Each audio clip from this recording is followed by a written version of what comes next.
Hello, this is Darren Pulsipher, Chief Solution Architect of Public Sector at Intel, and welcome to Embracing Digital Transformation, where we investigate effective change leveraging people, process, and technology. On today's episode, we're going to talk about understanding the shared responsibility security model. The episode today is just me, Darren Pulsipher, talking about the shared responsibility security model with cloud service providers. Through my years of helping people adopt cloud technology and multi-cloud technology, this is one area I found that a lot of people really don't understand. Who's responsible for security in the cloud and on-prem? I think we know on-prem, but in the cloud, things become a little bit murkier. So if you have data in the cloud, is it protected? How is it protected? Who's responsible for that security? What about patching machines? What about all those things? It can get really tough on deciding, well, who's responsible for what? And we've also seen some major changes in this area too, because cloud service providers are starting to offer more services now, where you didn't actually maybe even buy the software, you're just using it as a service. So there's lots of different models. And a lot of times what happens is the security kind of ends up in the middle and no one knows what's going on or who's responsible for that. And there can be a lot of finger pointing back and forth. So there are four major security areas that we need to talk about. The first one is physical security. Now, obviously, if you have your stuff up in the cloud service providers are responsible for the physical security of their data centers. You are responsible for the physical security of your own data centers, or maybe if you're in manufacturing, of your machines inside your manufacturing area. You would be surprised, and there was a big hack that was done at a big retailer through their HVAC system because that wasn't secured, and someone came in, plugged into the HVAC system, which was plugged into the network, and boom, all of a sudden a hack occurred where they got access to customer data and all that. So physical security of your plant, of your data center, of where you have your devices, of your network switches is an important thing to recognize. In the shared responsibility one, this is a real easy one. As I said before, the cloud service providers provide their own physical security. Right? The next area of security is infrastructure. Now, this is securing the infrastructure itself, not the physical aspects of the infrastructure, but the hardware itself. Are they being patched appropriately? Are your network switches, do they have the right security patches and upgrades on them? My drive, my storage devices, are they being upgraded? Are they being protected? That infrastructure can fall in in some gray areas in some cases when I'm dealing with cloud service providers. So we'll talk about who's responsible for what in what circumstances. Then there's application security. Who has access to an application? Who is the application being updated with the right security patches? All those sorts of things are areas that you need to focus on and keep track of, right? And then probably the most important is data. And we're seeing data actually be used as a weapon, as ransomware people come and take your data or encrypt your data. And it's also being used for very powerful competitive advantages in different organizations as well. Data is very, very important. So protecting your data is probably some of the most important stuff you can do. And in this shared responsibility model, it's extremely important to understand where your data is and how it gets protected. So let's take a look first at different cloud service delivery models. Now, there are three basic cloud delivery models, and there's more created all the time. But some of the other ones like data as a service or storage as a service, something else as a service, all kind of fit in that SaaS, the software as a service kind of realm, or some permutation of that. So really, we're going to talk about the three big ones: infrastructure as a service, platform as a service, and software as a service. And then there's X as a service, which is everything else, right? But these three big ones are the ones that people use the most. So let's first talk about infrastructure as a service. This is when you are renting or leasing, whatever the word may be, infrastructure from a cloud service provider. So, and that comes in terms of virtual machines, virtual networks, storage. So compute, storage, network, and we're starting to see this really cool thing with accelerators like GPUs or even neuromorphic processors or things like that. So infrastructure as a service, this is where I'm going to run my applications, and that is in most of the cloud service providers started with IaaS, right? You'll hear that term, infrastructure as a service. Very simple, infrastructure as a service, provide machines, virtual hardware for me to run my applications. The next one, and kind of up the stack just a little bit, is platform as a service. With platform as a service, I'm going to the next layer up, where now I'm saying I need a certain kind of a framework to run things in. Like Kubernetes is a great example as a platform as a service, right? Or I need maybe VMware running on top of IaaS. That's a platform as a service, right? Believe it or not, right? There's also other things like CI/CD pipelines as a service. Lots of tools that fit in this space. Some may even say it's a platform like Salesforce would be a platform as a service more than a SaaS. That one can be argued either way. Doesn't really matter. But the idea here is that platform as a service lets me build and deploy new services on top of this platform, and I can easily deploy and manage large systems that are built on top of IaaS. So PaaS is built on top of IaaS. It's the easiest way to think about it. The next layer up is your software as a service. Now, this is specific software that is managed by the software provider or the cloud service provider. Or it could be a third party that's offering software as a service for someone else. But the key with SaaS is that they are responsible for application security. Interesting, isn't it? And making sure that it's running all the time. So they're managing the uptime. They're managing all that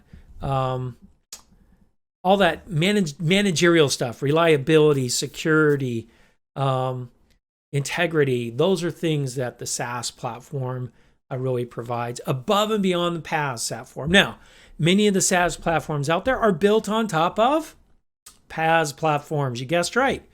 And if they're not, then they're built on top of IaaS for sure. But most of them are built on top of that. And as I mentioned earlier, XaaS, that could be any new something as a service, like artificial intelligence as a service. I've seen that one recently.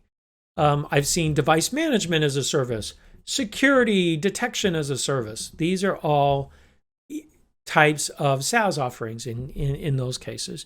And in some cases, they may be a little bit more based off of a PaaS solution. Understanding these different delivery models is important because the shared security model that the cloud service providers provide are based on the delivery models.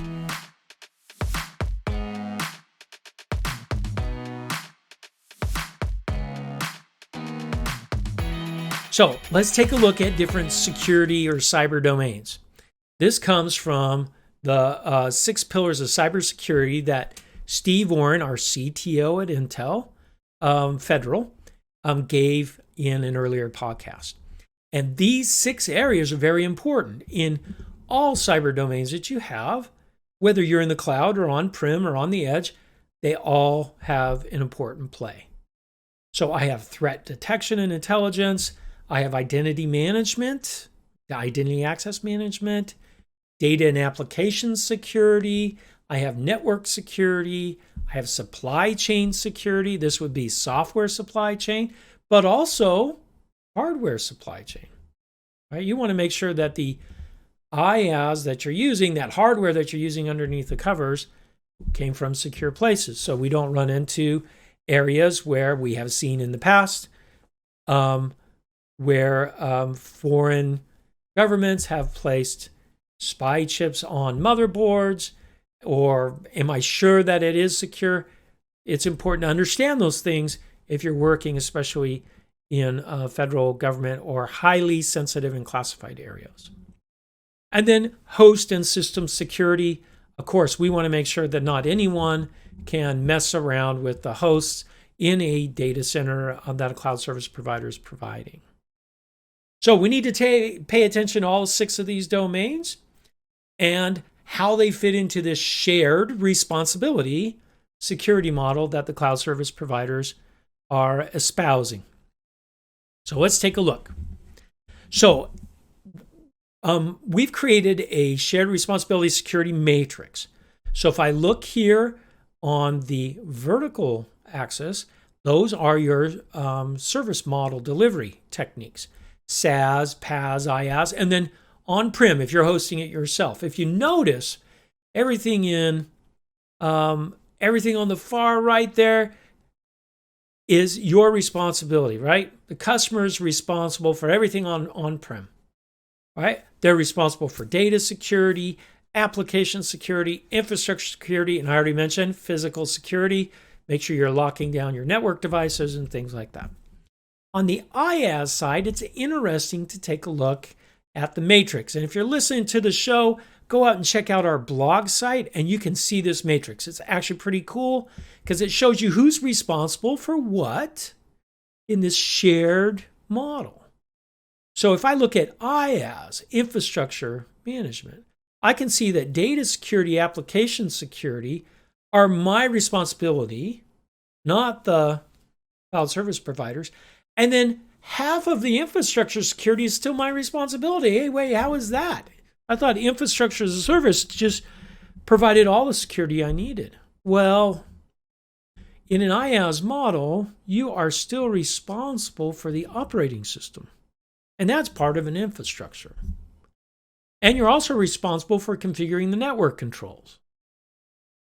Now, each cloud service provider has a different technique for network controls, which we'll talk about next.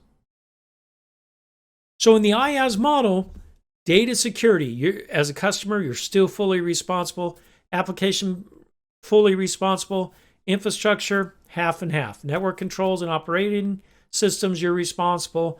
But physical network, physical host, the cloud service providers are responsible for that. When I move up to the PaaS layer, still data security, you're still responsible for that.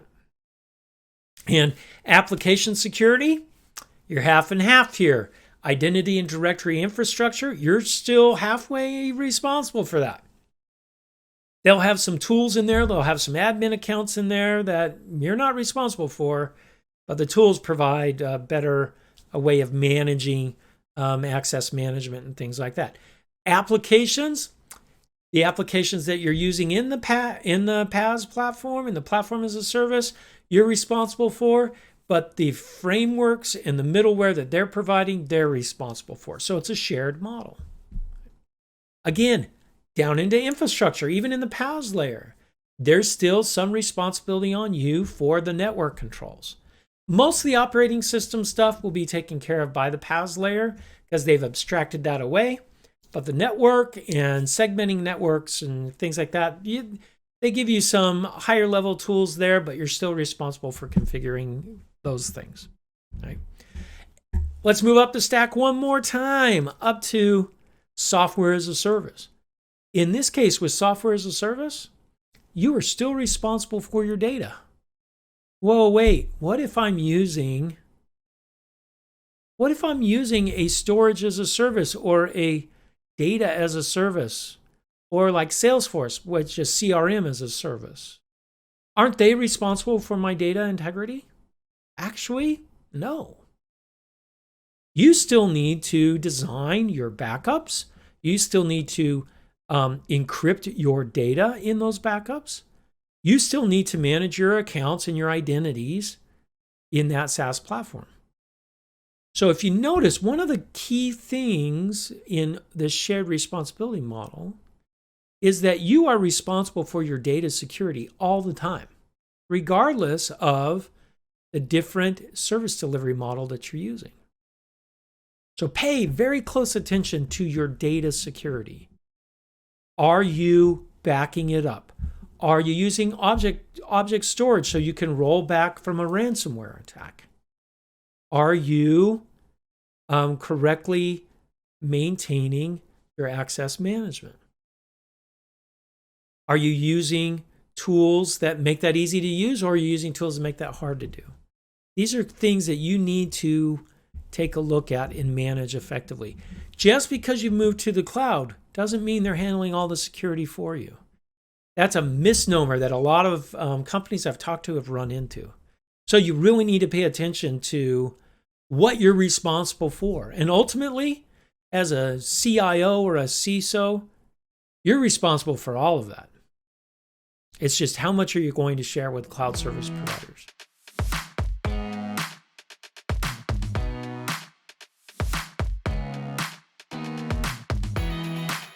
So let's take a little just glimpse into the top 3 cloud service providers here. Each one of them takes a little bit different approach to security, specifically around network configuration. If we take a look at AWS and what they do, they really focus on prevention. So when I spin up a VM and I attach it to the network, the default is to have no ports open. So you have to create security groups and go in there. So they really lock everything down. By default, they're the most restrictive. They use IAM for identity management, which is, it's okay. It's great for mid-sized teams, but when we start getting to really large organizations, it doesn't do nearly as well. So that's AWS in a nutshell. There are some exceptions to that, but that's high level. If I look at Azure, Azure really focuses more on ease of use.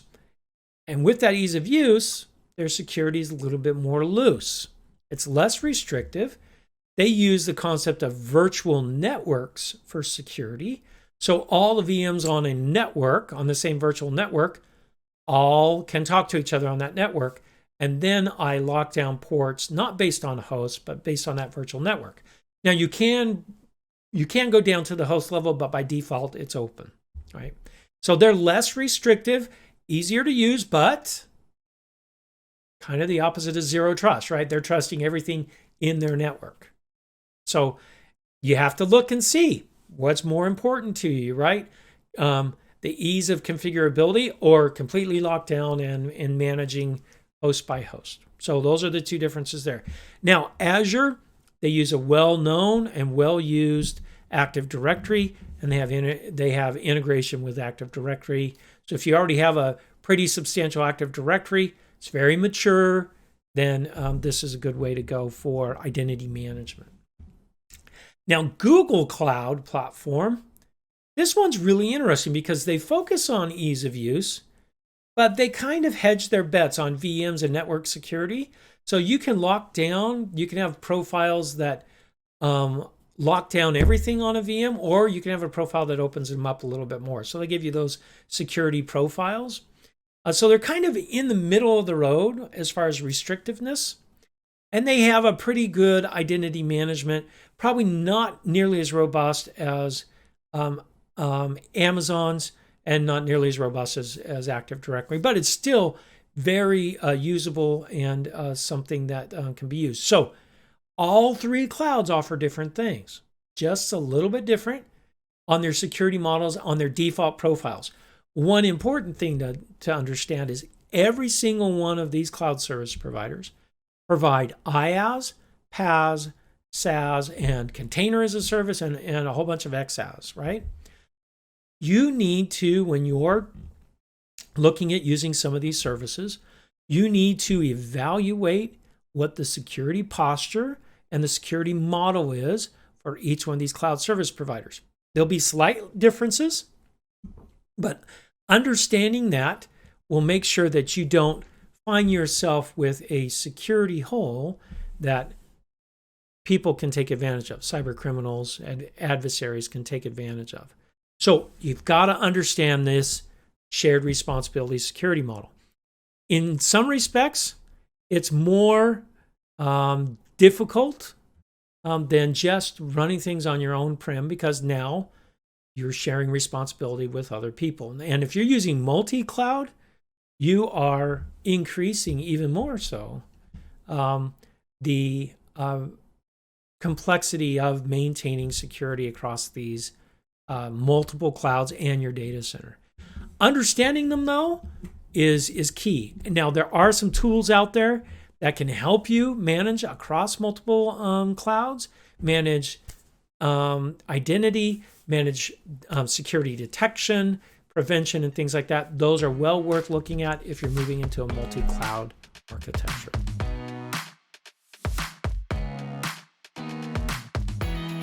Thank you for listening to Embracing Digital Transformation today. If you enjoyed our podcast, give it 5 stars on your favorite podcasting site or YouTube channel. You can find out more information about Embracing Digital Transformation at embracingdigital.org. Until next time, go out and do something wonderful.